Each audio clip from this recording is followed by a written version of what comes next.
using plants in Mbuna Cichlid ponds.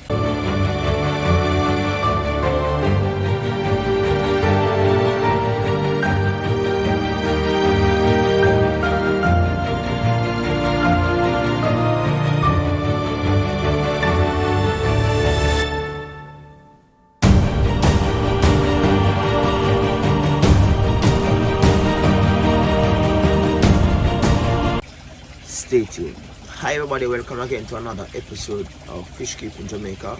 Welcome to my channel. My name is Raleigh. I do ornamental fish keeping, fish care, tilapia breeding, keeping and trading.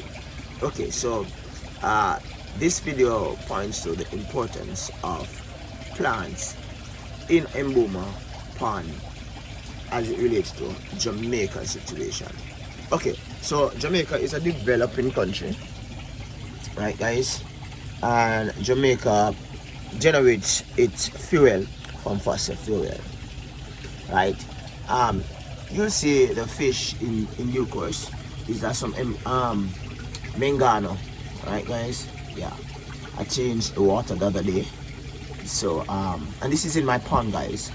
I changed the water the other day, so you can actually see them. They're swimming, ain't it?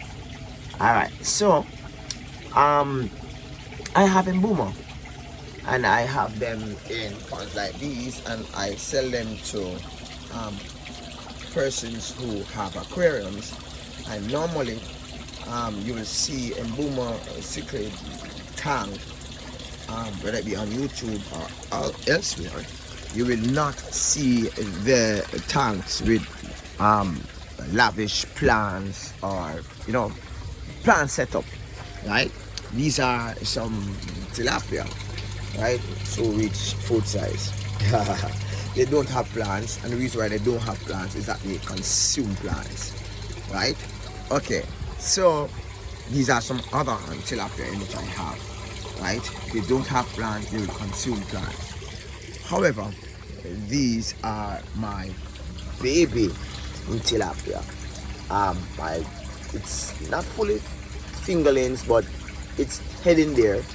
I have some LED denser in this pond. Here it is, right? And this is used to oxygenate the water whenever my 12 hours on, 12 hours off comes in. I never remember to do the plug-in last night, so therefore for the entire day today it will be on throughout the day and throughout the night, so therefore it won't be plugged in until tomorrow, plugged out until tomorrow morning. Let's get back to the video. Alright, so we're talking about using plants in Mbuna pond, right? Now you're gonna see in a bit 8-gallon aquarium that I actually built, and I'm actually stocking the tank with Mbuna cichlids. Now in this pond there are 18 Mbuna cichlids, and they have mixture. Well, the cichlids are a mixture between aggressive, semi-aggressive and peaceful Mbuna. You might ask, why is it that I did that? Right, the aquarium is 80 gallons. It's very large. It have a lot of hiding spaces. The contrast between the colorful fish and the background, which is black, is awesome. And I believe that there are room for a mixture of Mbuna cichlids. You can't do this with a small tank, and that's another video in which I'm going to be doing very shortly regarding mixing your Mbuna in small tank. But this is a very large tank. Okay, so these are my yellow labs, right guys? And coming to the video now, these yellow labs, they don't experience aeration, none at all. Oxygenation for this pond, plants, right? Now, depending on what type of plant you actually place within your Mbuna pond, your Mbuna will actually consume them. Yeah, they will consume them, right? So you have to be very careful. You have to do your research. I know that LED denser and hornwort, it's good within your system. They won't mess around that much, right? Especially hornwort. Okay, so why is it that I advise placing plants in Mbuna cichlid spaces? Now, I live in Jamaica, it's a developing country, and as a result of regular equipment maintenance by the electrical company, we have regular power outages. These regular power outages can last between 1 hour to 6, 8, 9 hours. Now, during that period, their fish stock is practically out of aeration, and you don't want that to happen, right, guys? So in an attempt to ensure that some amount of aeration, some amount of oxygen do exist within your pond, right, you place a piece of LED denser. I'm going to be letting down the water this morning because I need a fish out of here. Yeah, it is needed because you want the pond to be oxygenated throughout, and whenever the light goes, it will be good to have a piece of plant stuck somewhere which actually helps to oxygenate water as a substitute to the whole fancy fandangles that you may have within your system.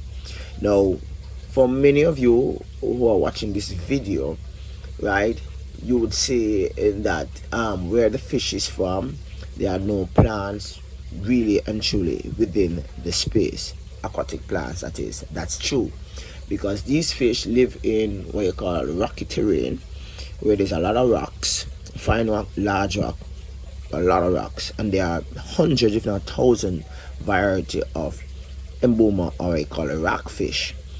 So the rapid movement of the water oxygenate the water, and the water never loses electricity because it comes down a terrain that is slightly sloped, so therefore the water is continuously flowing. There are no plants, and the fish does well because they actually hide within the creases and they don't need the plants so as to cover themselves, or shall I say hide from each other, right? In Jamaica it's a total different thing. In other places it's a total different thing. For example, in North America and in Europe,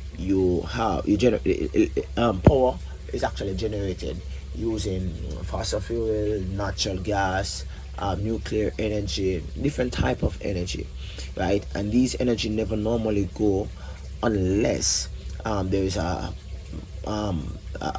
natural disaster, or in some cases, a fire, right? But in that case, you can't really help the situation. Right?